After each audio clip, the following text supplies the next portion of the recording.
নমস্কার বন্ধুরা, পঞ্চব্যঞ্জন হেসেলে সবাইকে স্বাগত। আজ আর একটা নতুন রেসিপি নিয়ে আপনাদের সামনে হাজির হয়ে গেছি। আজ করছি নান। তো নানের জন্য কি কি লাগছে চলুন দেখি।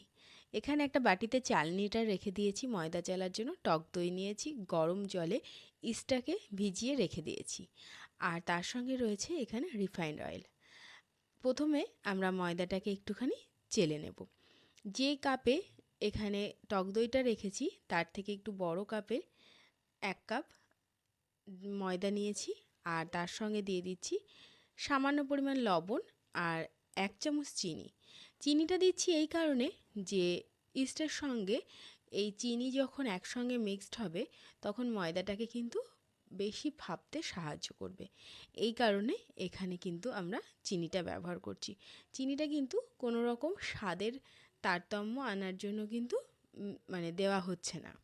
আর এখানে এই ইস্ট আর গরম জল যেটুকু দেওয়া হয়েছে এইটুকুই কিন্তু জল পড়বে, তাছাড়া কিন্তু আর কোনো জল আমরা এখানে ব্যবহার করব না।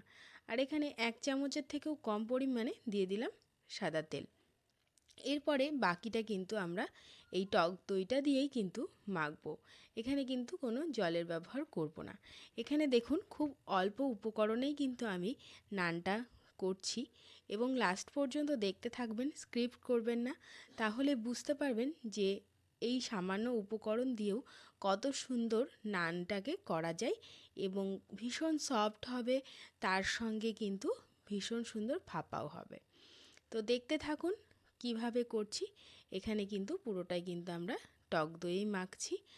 আর যদি আপনাদের ঘরে ইস্ট না থাকে সেক্ষেত্রে কিন্তু আপনারা বেকিং পাউডার আর একটু সামান্য বেকিং সোডা দুটো একসঙ্গে দেবেন, তাহলে কিন্তু একইভাবে কিন্তু হবে।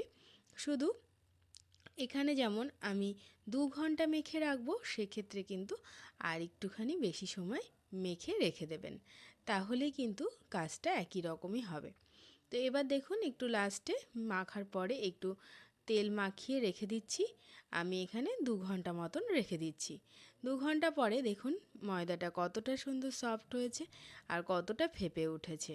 এবার আরও একবার একটুখানি ময়দাটাকে মেখে নেব, তাতে ভেতরে যে হাওয়াগুলো ঢুকে গেছিলো সেগুলো বেরিয়ে যাবে, আর তার সঙ্গে ময়দাটাও কিন্তু আরও সুন্দরভাবে সফট হয়ে যাবে। এইভাবে মেখে নেওয়ার পরে আমরা এখানে লেচিটাকে কেটে নেব। তো লেচিটা আমি এখানে বেশ অনেকটাই বড় বড় করছি, আপনারা চাইলে আপনাদের মতন করে সাইজটা করে নেবেন।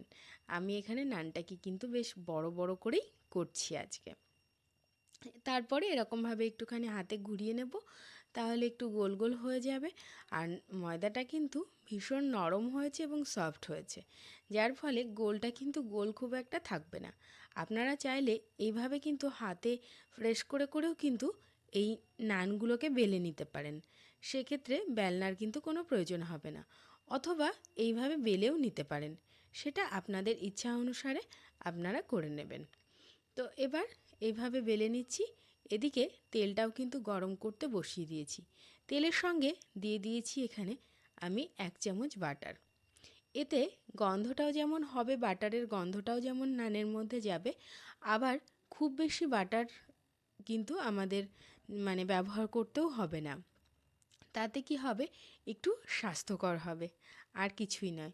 তবে যারা ইচ্ছা করলে পুরোটাও বাটারেও করতে পারেন, তাতে কোনো প্রবলেম নেই। তো দেখুন কত সুন্দর ফুলছে, দেখেই বুঝতে পারছেন। আর ফুলছে মানেই ভেতরটাও কিন্তু এরকমই কিন্তু ফাঁপা হচ্ছে। দেখুন খুন্তির উপরে থাকছেই না, এতটা ফুলেছে, তাহলে বুঝতে পারছেন কত সুন্দর হয়েছে। এবার এইভাবেই কিন্তু আমরা বাকি নানগুলো ভাজতে থাকবো।